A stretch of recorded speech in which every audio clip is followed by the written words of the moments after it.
na, turėtų būti taip ir su tais perbalsavimais ir su viskuo, kad rinkimų rezultatus, jeigu kiltų kažkokiu klausimu, kas ir Lietuvoje sako, jeigu kas nors pasakytų, kad ten yra sukčiavimas vykdytas ar neskaidriai, ar blogai suskaičiavo, kad būtų galima panaikinti. Tai atsitiko įdomus dalykas, tai išskaidytą raktą, kuris turėjo būti pas kiekvieną tik tai jo dalis ir kitam neduotų. Jie atidavė visas dalis vienam žmogui rinkimo naktį. Dėl to, kad jeigu kas nors nulūžtų, kad būtų pas vieną žmogų, galėtų pasirūpinti tuo. Bet tai, jie prieštarauja patys savo tuo. Lyg ir sako, va, tai yra išskaidyta ir čia, sako, jeigu nepavyks, tai gerai, visi nueis į apylinkės ir perbalsus. Iš kitos pusės jie daro visai priešingą veiksmą, jie bijo to. Ir tuo manęs tų principas tas nepatinka ir tai, kas siūloma Lietuvoje. Nes gerai, paliekama 2 paros užprotestuoti tiem balsavimo rezultatam, bet sistema yra labai sudėtinga. Tų 2 parų gali neužtekti pastebėti, ar ten dėl kažkokių smulkių, neužteks teismui kažkokių smulkių neatitikimų, argumentuoti dėl to, kurie gali reikšti, kad po apačia yra kažkas gilaus didesnio negero padaryti, suklastoti rezultatai, pavyzdžiui. Ir ta baimė ir spaudimas yra ir visada bus tiems valdžios atstovams ar komisijos nariams. Nes, pagalvokite, Estijoje tenai, ar tik 9,5%, man atrodo, ten... Ne, 9,5%. Man atrodo, net daugiau procentų balsavo internetu. Ir panaikinti tos 100 000 balsų, staiga pasakyti, kad ne, toje vietoje kompiuterinė sistema turėjo problemą ir panašiai. Ir reikia didžiulės drąsos. Tokių žmonių nėra daug. 2009 nebedarė tokių klaidų. Drąsos neįmanoma išmokti. Čia reikia žmogaus, kuris nebijotų rizikuoti savo reputaciją, sveikata, darbo, pajamom ir panašiai. Čia tas atvejis, kada, tarkim kažkokį technologinį sprendimą priima, net jį bandom naudoti, mes jau nesakom, kad jisai šiaip iš principo nesupras. Turbūt esi iš prigimties drąsus. Na, nepasakyčiau. Pas mus, kad jeigu norėtų balsuoti, bet jis turi įsigyti specialų aparatą, kurį įdėti savo ID kortelę. Ne, yra specialus aparatas, kurį įdėti ir jisai... Aš nežinau, ar lietuviai pirktų tokį. Ne, tai kortelės. Bet kokios, ar ne? Kortelės, kurios turi mikročipą, arba bet kokią bankinę, kaip? Šitą netokia sauginė, be čipo. Ne, jinai yra be šitą kontaktus. Tai ne tik kortelę turėti, bet aparatų, kuris skaito tavo kortelę. RFID. Tiesiog aš sakyčiau, yra toks sukūriamas, dėl to, kad sukurti internetinį balsavimą, kuris atseit labai geras ir gražus, yra sukūriamas interesų konfliktas, nes kas taiga pasidaro, kad balsų skaičiavimas centralizuotas, jisai yra VRK, sistema iš pirmos, kurių užsakė, ir ar jūs girdite, kur nors pasaulyje, bet kuriuos rinkimus bent vieną atvejį, kad valdžia pripažintų, kad rinkimai yra suklastoti arba neteisingai suskaičiuoti ar panašiai. Niekas. Sovietų Sąjungoje rinkimai atseit irgi demokratiniai. Tik buvo Ukrainai. Šiaurės Korėja gali susirasti irgi demokratiniais valdžios teigimų. Taip, buvo elektroninis balsavimas. Bet tai žmonės teismo. Susidirbo, tai tokie teismai buvo. Bet buvo pripažinta, kad tas dalykas, ta problema, tai ne taip seniai dar palyginus kaip Amerika praktiškai. Bet jie visi dalykai eina per teismą. Ta organizacija ir įstaiga, kuri organizuoja, niekad neprisipažins, kad ten yra kažkokių problemų. Nes jinai ir dėl savo reputacijos bijo, ir dėl savo kėdžių, dėl vietų, ir dėl politinio intereso, kuris ten gali būti koks nors ir panašiai. Bet ar nesusidarytų, tarkim, tokia situacija, kad kaip ankstesniai Rusų sąjungai, kaip sako, balsuoja su ranka špygą kišenėje, nes reiškia, susidarytų tokia aplinka, tokia kaip monopolija, kurioje galbūt nebūtų galima tada ir paprieštarauti, rasti įrodymų, reikalauti atvirumo ir panašiai, jeigu susidarytų politinė jėga, kuri džiaugtųsi tuo elektroniniu balsavimu, kad jisai nėra pilnai patikrinamas ir reguliariai manipuliuotų. Galbūt nebūtina manipuliuoti visiškai atvirai ir radikaliai taip, kad visi pastebėtų. Galima po truputį manipuliuoti tais rinkimais su tam tikra strategija, ar ne? Juk, taip sakant, būtų kvaila labai atvirai tiesiog tiesmukiškai kažkaip 100% laimėjo, kokia nors partija Lietuvos, ar nebūtų labai aišku, bet tarkim, jeigu laikui bėgant, viena kita daugėja tos partijos įtaka. Aš gražiai dainuoja, moka vaidinti, Ar tų partijų nebuvo? Be internetinio balsavimo. Aš dar turiu tokį klausimėlį, mintį dėl tiesioginės demokratijos. Tai yra, jeigu Seime už daugelį klausimų balsuojama atvirai, neanonimiškai, tai galbūt čia yra galimybė, kaip realiai įtraukti žmonės į visą tą gyvenimą, mūsų savų pačių gyvenimą, nes, taip sakant, tai, kas vyksta tenais, tai nėra kažkieno svetimas gyvenimas, yra mūsų. Ir mes galbūt tiesiogiai galėtume visi tą patys balsuodami, reiškia, internetu, už tuos svarbius įstatymus, kurie yra priimami ir aktualiausi mums, nes tiesioginė transliacija iš Seimo dažnai yra, jeigu nepastoviai, man atrodo, kad galbūt tam tikrų per galą, man atrodo, visą laiką, 24 valandas tas yra kažkas to. Tai yra Seimo televizija, kurią jau provaiderių perima. Jo, ir tarkim, tiesioginis stebėjimas, apsišvietimas, domėjimasis ir jeigu neanonimiškai, o viešai balsuoti ir tarkim 10% tik tai sudarytų įtakos sprendimų priėmime balsuojančiųjų iš namų, tai nesudarytų didelės rizikos, bet leistų žmonėms dalyvauti aktyviau, domėtis aktyviau ir palyginti nuomonių skirtumą, tarkim, tarp politikų priimamų sprendimų ir taip kaip visuomenė balsavo už tam tikrus įstatymus ir, žodžiu, žiūrėti, eksperimentuoti, jeigu eksperimentuoti, tai tokia, kaip, žodžiu, mažiau pavojinga ir su daugiau rezultatų nešančia, tai yra pilietinė visuomenė aktyvinančia rinkimų. Atviras Seimo narių balsavimas, aš manau, yra priemonė piliečiai matyti, kaip jų išrinkti atstovai atspindi jų nuomonę.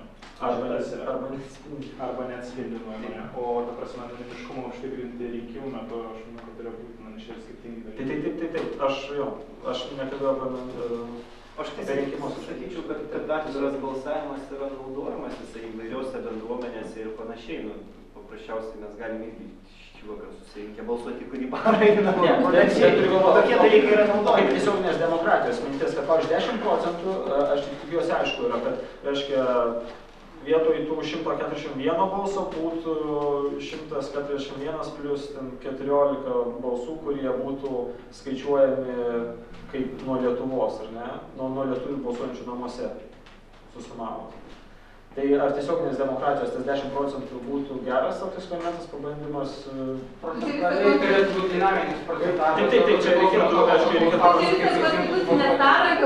Kaip jau Eurovizijoje, ne? Paskambini tokį numerį, reiškia, pareiškia savo balsą. Vienas pasiūlymas, kadangi mes čia kalbam su balsavimą ir po kol neišsiskirstėme, būtų labai įdomu sužinoti, kas norėtų atėjęs šitą susirinkimą buvo už internetinį balsavimą ir tiesiog prabalsuoti atvirai. Ir kas buvo prieš. Ir paskui antras balsavimas, kieno nuomonė pasikeitė. Ar sutiktumėte, nes čia yra atviras balsavimas? Tą patį noriu pasiūlyti. Čia reikia žiūrėti, čia nespaudimas. Aš sakau, gali susilaikyti, prašau. Tai prieš. Kas buvo už elektroninį balsavimą atėjus į susirinkimą? Bus 3 variantai, ar ne? Antras variantas, kas buvo prieš. Ir trečias variantas, kas neturėjo nuomonės. Tai čia yra balsuojame dabar už pirmą variantą. Kas buvo anksčiau? Tai prieš ateinant. Prieš ateinant. Kas buvo už? Balsavimą internetu. Čia už balsavimą internetu? Taip. O tu ten nefilmuok dabar. Labai gerai. Antras variantas, kas neturėjo nuomonės. Ir trečias, kas buvo prieš. Panašiai. 7-11. Ir dabar, Kas pakeitė? būtent kas pakeitė nuomonę? Kas pakeitė nuomonę, kad reikalingas elektroninis balsavimas praktiškai... Ne, kad reikalingas, kad saugus. Kad saugus, tikimės, kad teisingai. taip. Nieks nepakeitė nuomonės. Spaudimas čia toks dabar yra. Ne, na tai, kad saugus, mes ne to sakėme, gerai, mes nebalsavome, kad tai saugus. Tai mes Čia yra klausimas, už ką mes dabar kėlėm rankas, mes kėlėm, ar jis naudingas, taip, jis naudingas, ar jis saugus. Ne. Paklausiu, Kas pakeitė nuomonę? Kas pakeitė nuomonę? Dėl to, kad klausimas, ar kad saugus, ar kad naudingas. Ne, kad reikalingas internetinis balsavimas. Reikalingas. Ar saugus? Ne. Aš norėjau pasakyti, kad prieš, kol nebuvau pasiskaitęs apie viską daugiau, kol nebuvau matęs Emilio pranešimo, aš galvojau, kad aš esu už balsavimą internetu, bet kai po to susimaščiau ir apie saugumą, ir apie visą kitą, pasidariau priešingus. Bet čia įvyko prieš ateinant. Tai va, tai pratęsant tą balsavimą, tada kas pakeitė nuomonę už tai, kad būtų balsavimas internetu šį vakarą? Niekas, kas pakeitė nuomonę, reiškia, kad nebūtų balsavimo internetu. Aš gal tik norėčiau, jeigu rezumuojant vieną dalyką, aš prisiklausiau. Žinot, man svarbiausia buvo ten tie visi slaptumo klausimai, balsai ir panašiai, bet neišvengiamai prasidėjo diskusija apie išeivijos lietuvių balsavimą ir man teko irgi susidomėti ir susiprasti. Tai taip aš čionai išgirdau, na taip, kad jūs neturit vieno Seimo nario, visi išeivijos lietuviai bendrai imant ir panašiai, bet man atrodo, dėl visos tos betvarkės su PSD draudimu ten ir visais kitais dalykais, man atrodo, Lietuvos valdžia po truputį pradeda susidaryti kažkokį oficialesnį skaičių, kiek yra lietuvių užsienyje. Tai kad jie susidaro, bet jie nepasiekia jų. Kad susidaryt, galbūt jie susidarys, bet jie jų nepasiekia. Jie jų nepasiekia, bet yra toks dalykas, jeigu tai yra piliečiai, jie yra užsienyje, tai galima skaičiuoti, kiek jų yra ir kiek ten apygardų susidaro, ar gal jų susidaro visiškai ne viena, o daugiau. Iš principo tai taip, bet klausimas yra vėl lieka lygiai taip pat. Tai yra, ta prasme, sekančio žingsnio kol kas dar nėra. Žingsnio, kad žmogus, kuris nori balsuoti, kad jisai turėtų, pavyzdžiui, du metus laiko pareikšti nuomonę, kad jis nori balsuoti.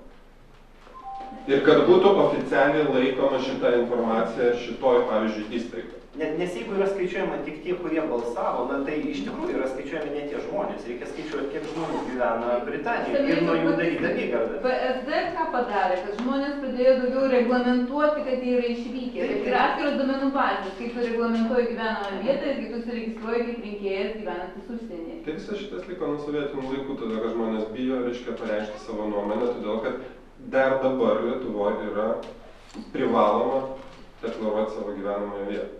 Privaloma, tai yra, ta prasme, tu negalėsi atlikti veiksmų teisiškai, jeigu tu nedeklaruosi kažko. Aš žinau, aš registruotas, negyvenu vietinių. Pasiekmes šitas. Aš dar vieną pastebėjimą noriu pasakyti, kai mes darėm tą elektroninės demokratijos konferenciją, tai čia buvo, jeigu tai rekomenduoti praeitą pavasarį, tai ir ten kalbėjo daug prelegentų ir labai giliai ir įdomiai pasakojo, parodė visą tą skersvėjį situacijos ir statusą, kas vyksta Lietuvoje, tai man asmeniškai paliko didžiausiai nuostabą tai tas faktas, kad panašiai kaip ir mūsų prezidentė yra pasakiusi apie teisėtvarką, kad teisėtvarka yra fragmentuota Lietuvoje šiuo metu ir nesusisiekiant teisingai yra sistemoje. Tai tokia pati situacija buvo, yra tiksliau sakant, ir mes kvestionavom tą aspektą per konferenciją, kad yra sukurta visa serija, netgi aidas projektų elektroninei demokratijai kurti ir stiprinti ir formuoti Lietuvoje, bet jie visiškai nesusisiekia tie projektai, yra faktiškai išvaistamos lėšos, arba galbūt daromas toks normalus geras eksperimentas, jeigu žiūrėti iš kitos pusės.